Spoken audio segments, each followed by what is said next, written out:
बहुत सारे लोग होते हैं जो पढ़ने की फॉर्मेलिटी कर रहे होते हैं। पहले एक बात सुनो, हर बच्चा पढ़ाई के लिए नहीं बना, ये एक फैक्ट है बेटा। हर बच्चा नहीं पढ़ सकता, सब बच्चे नहीं पढ़ सकते। जिसके दिल में इच्छा शक्ति है ना, पहली प्रायोरिटी, भैया मेरे अंदर इच्छा शक्ति है, मुझे पढ़ना है, विल पावर। जरूर जबरदस्ती में ना तो पेरेंट्स पढ़ा सकते, पेरेंट्स तो सब बच्चों को भेजते हैं पर सारे तो नहीं पढ़ते, ना टीचर्स पढ़ा सकते।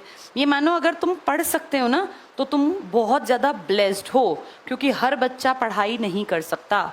अपने आप को पढ़ाई में लगाने के लिए मेहनत करनी पड़ती है, पढ़ना एक आदत बनानी पड़ती है। आदत हमेशा ऐसी चीज़ों की मुश्किल से पड़ती है जो थोड़ी सी टफ होती हैं। जैसे पढ़ाई और नशा, अगर दो चीज़ें हों तो नशा करना बहुत आसान है, पढ़ना मुश्किल है। लेकिन जिसको पढ़ाई में मज़ा आने लगता है ना बेटा, फिर वो अपनी लाइफ कहीं ना कहीं बढ़िया जगह सेट कर लेता है। कोई भी इंसान जिसको तुम सफल देखते हो ना, जिसके पास घर है, गाड़ी है, अच्छी ज़िंदगी है, उसने मेहनत कर रखी है बेटा। बाय चांस नॉर्मल आदमी के साथ कोई बहुत बढ़िया चीज़ नहीं होती। अंबानी अडानी जैसों के साथ कुछ भी अच्छा हो क्योंकि उनके पास बेस बहुत बड़ा है। लेकिन आप जिन परिवारों से हो ना, आपके साथ बाई चांस अच्छा नहीं होगा। आपको अपने अच्छे के लिए मेहनत करनी पड़ेगी। अगर चाहते हो फ्यूचर अपना बनाना तो पहली चीज़ को हमेशा ध्यान रखना, पढ़ाई के बिना बनेगा नहीं। क्योंकि तुम्हारे पास बेटा दूसरा कोई बेस नहीं होता, किसी के भी पास, मेरे पास भी नहीं था।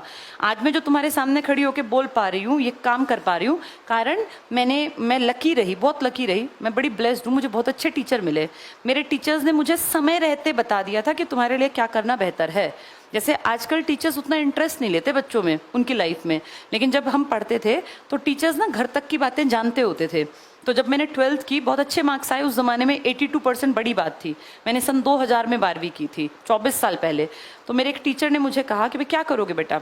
मैंने कहा सर मैं ना कुछ बड़ा सोच रही हूँ, कुछ बड़ा करूँगी। तो वो जानते थे कि मेरे फादर भाई क्या करते हैं, मेरा क्या हिसाब किताब है। हम 4 बहनें थी। तो उन्होंने मुझे बड़ी अच्छी एक बात कही, राधे श्याम शर्मा नाम था सर का, हिंदी पढ़ाते थे 12th में। मैं ह्यूमैनिटीज़ से पढ़ी थी, आर्ट से। तो उन्होंने कहा बेटा बड़ा करने में बुराई नहीं है, पर सबसे पहले कोशिश करना कंपटीशन, जैसे उन्होंने मुझे कहा तुम जनरल कैटेगरी से हो, तुम्हारे लिए कंपटीशन ज़्यादा है, तो सबसे पहले अपना एक प्लेटफॉर्म तैयार कर लेना, फिर आगे कुछ बड़ा करने की हिम्मत आ जाएगी। उनकी वो बात भगवान की दया से मेरी बुद्धि में आ गई और मैं शुक्रगुजार हूँ ईश्वर के, जो मुझे 12th करते ही समझ में आ गया कि मुझे क्या करना चाहिए।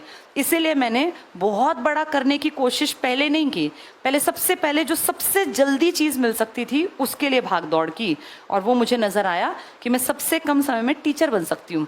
तब 12th के बाद ही ईटी का डिप्लोमा होता था, उसमें सिर्फ 12th मांगते थे। वो डिप्लोमा किया 2 साल का, तुरंत से फॉर्म्स निकले, नौकरियां आई और मुझे नौकरी मिल गई। मैंने बेटा पढ़ाई बाद में की, मैंने ग्रेजुएशन नौकरी में आने के बाद की। मैंने बीएड इग्नू से बीएड की, ओपन से होती है Indira Gandhi national open university, अगर तुम्हें ना पता हो, इग्नू, वहाँ से 2007 में मैंने बीएड की, नौकरी में रह रह के। और पता है क्या होता है, जो मैंने जीवन में अनुभव किया, जब आपके पास एक स्टैंड होता है ना तो आपके काम अपने आप बनते चले जाते हैं, आगे से आगे आपके काम हो जाते हैं। मैं बीएड में all over India first rank holder थी। कैसे? मेरे ऊपर कोई दबाव ही नहीं था।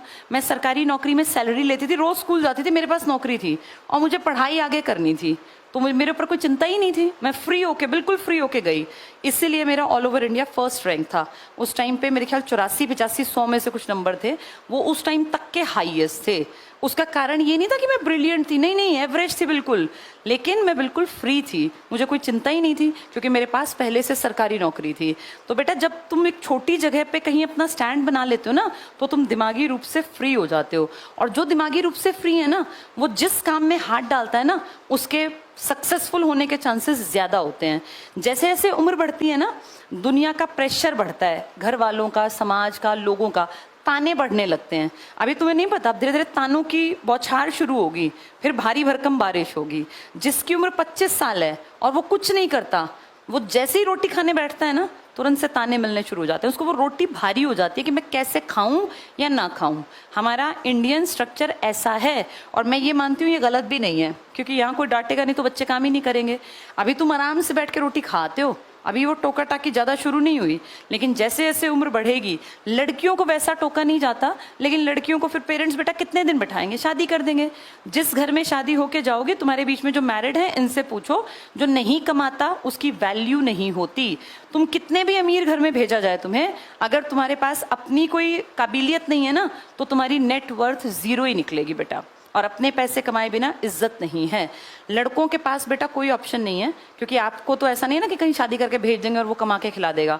आपने तो यही रहना है। इनफैक्ट आपने डबल मेहनत करनी है, अपने माँ बाप को भी संभालना पड़ेगा। वो बुजुर्ग होंगे, आज तुम जवान हो, माँ बाप होंगे 45-50 के, लेकिन जब तुम्हारी उम्र बढ़ेगी, जब तुम 30 के होगे, तो वही माँ बाप बुजुर्ग भी तो होंगे। अब उन बुजुर्ग माँ बाप के कभी घुटनों में दर्द, कभी आंखों का ऑपरेशन, कभी दांत निकलवाने हैं, तो इसके पैसे कहाँ से आएंगे? ये सब तुम्हें करना है। लड़कों पर दोहरी जिम्मेदारी होती है बेटा, अपनी वाइफ की, अपने बच्चों की, और अपनी पिछली पीढ़ी के माँ बाप की। वो भी तुम्हारे ही ऊपर डिपेंड है। और तुम्हारी पीढ़ी पता है कौन सी है? जिसमें घर में 1-1, 2-2 ही लड़का है। जैसे इससे पिछली पीढ़ी में क्या था, 4-5 लड़के हैं, 4-5 मिलके पिताजी का ऑपरेशन लाख रुपए का हो रहा है, 20-20 हजार कर दो, 5 भाई हैं, 20 हजार में चल गया काम। लेकिन अब क्या है, 1 ही लड़का है, 2 ही लड़के हैं, लाख का ऑपरेशन और 1 को करवाना है, तो लाख उसी की जेब से जाएंगे। अब तुम्हें ताकतवर बनना पड़ेगा बेटा, तुम्हारा कोई साझा नहीं करने आएगा। अब उतने भाई बहन हैं ही नहीं। लड़कियों को इसलिए कमाना है क्योंकि सेल्फ रिस्पेक्ट बेटा अब आज की पीढ़ी में आ गई। हमारी दादियों के टाइम में औरतें पिटती थी घर में, फिर भी वहीं पड़ी रहती थी क्योंकि कोई ऑप्शन नहीं था। हमारी माओं के टाइम तक, तुम्हारी तो मैं मदर की एज क्यों, तुम्हारी माओं के टाइम तक दुनिया थोड़ी थोड़ी बदली, और तुम्हारे टाइम में दुनिया बिल्कुल बदल गई। अब कोई भी लड़की कहीं जाके क्यों पिटेगी बेटा बिना बात पे? पहले बिना बात भी पिटती थी औरतें। आदमी बाहर से गुस्से में आया तो उसको लगता है गुस्सा तो अपनी पत्नी को पीट दिया, और उस टाइम ये नॉर्मल था। आज ये नॉर्मल नहीं है। कोई बिना गलती के कोई, या गलती पर भी कोई क्यों ही पिटेगा? पिटाई का क्या मतलब है? 2 लोग हैं, गलती हर इंसान करता है। तो अगर तुम चाहती हो ना बराबरी का हक, ऐसा नहीं कि नौकरी करके मैं हूं, मैं देखूंगी अपने पति को, ऐसा भी नहीं करना होता। ये भी बड़ी गलत फहमी है। आजकल लड़कियां नौकरी करके दूसरे के सिर पे ही बैठ जाती है कि मैं ही मैं, ऐसा भी नहीं करना। ये इक्वालिटी है बेटा, बराबरी है। कमाओ अपना जीवन बेहतर बनाने के लिए, किसी को नीचा दिखाने के लिए नहीं कमाना कि हमें उसको नीचा दिखाना है। जब 2 लोग कमाते होंगे, बराबरी होगी, तो घर चलाना अच्छा होगा, जिंदगी सुंदर होगी। अपनी जिंदगी के तुम खुद निर्णायक हो। कमाओगी तो इज्जत मिलेगी, और इज्जत मिलेगी तो मन खुश रहेगा। रोज रोज एक जगह रह के बेइज्जती कराने में ना अब लड़कियां कर नहीं पाती बेटा। पहले लड़कियां सह लेती थी बेइज्जती, क्योंकि उनको था कि कहाँ जाएंगे। अब लड़कियों की टूट-फूट इसलिए ज्यादा होती है शादी ब्याह में, क्योंकि बेइज्जती सह नहीं पाती। घर पड़ी रहोगी तो कोई भी इस बात को कहेगा कि पूरे दिन करती ही क्या हो। हर कोई कहेगा भाई पूरे दिन करती क्या हो। इस घर के काम की वैल्यू 0 है, क्योंकि इसको कोई मापता नहीं है मॉनेटरी वैल्यू में। बाहर जाओगी ना 50 हजार लाओगी तो सब बड़े प्यार से बात करेंगे, चाहे पैसों के लिए करें। तुम्हें तो जीवन अच्छा मिल ही जाएगा, तो फायदा होगा। और बेटा तुम लड़कों के पास ऑप्शन नहीं, पहले ही बता दिया। पहले भी आदमी कमाता था, आज भी कमाता है, आगे भी कमाना है। इंडिया में मेल डोमिनेशन है, लेकिन डोमिनेशन का फिर नुकसान ये है कि तुम्हारे ऊपर सब कुछ है, तुम्हारे पास ऑप्शन नहीं है, कहाँ भागोगे? करना ही करना पड़ेगा। आज नहीं 4 साल बाद, 4 नहीं 8 साल बाद आएंगी सारी बातें तुम्हारी कंधों पर। तो अपने आप को मजबूत रखो। कंधे मजबूत कब होंगे? जब पैसा हमारे पास होगा। ठीक है, तो खूब मेहनत करनी है। सब लोगों की बेटा इक्वालिटी का टाइम आ गया, समाज बदल गया, पढ़ाई का टाइम आ गया। खूब पढ़ना है, मेहनत करनी है, दम लगा के पढ़ना है। और फिर कह रही हूँ, सब लोग पढ़ाई के लिए नहीं बने। आपके बीच में से कुछ लोग ऐसे होंगे टाइम पास करेंगे, वो बेटा स्कूल में भी टाइम पास ही करते थे। याद करो अपनी क्लास को, तुम्हारी क्लास में क्या 100% बच्चे पढ़ते थे? नहीं ना। कुछ तो ना काम करना, ना कॉपी बनानी, डांट खानी है, रोज क्लास से निकलना है, मुर्गा बनना है, हाथ ऊपर करके खड़े होना है, यही तो काम थे ना। वही लोग आगे तक भी चलते हैं, वो भी तो जवान होते हैं, वो भी तो बुढ़े होते हैं, बुजुर्ग होते हैं। तो ऐसा नहीं कि सब समझदार बन जाते हैं। जो जैसा है, कुछ लोग प्रवृत्ति को चेंज नहीं करते, कुछ लोगों पे जिंदगी की मार पड़ते ही वो चेंज हो जाते हैं।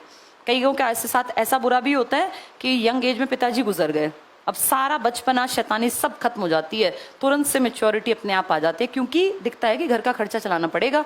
कई बार जिंदगी बहुत जल्दी मैच्योर कर देती है इंसान को। भगवान ना करे तुम्हारे ऊपर वो दिक्कत आए, पर बेटा अब तुम्हारी उम्र आ गई पढ़ने की। अब वो टाइम पास वाला टाइम हटा के और पढ़ाई पे बैठ जाओ अपनी पे, ठीक है।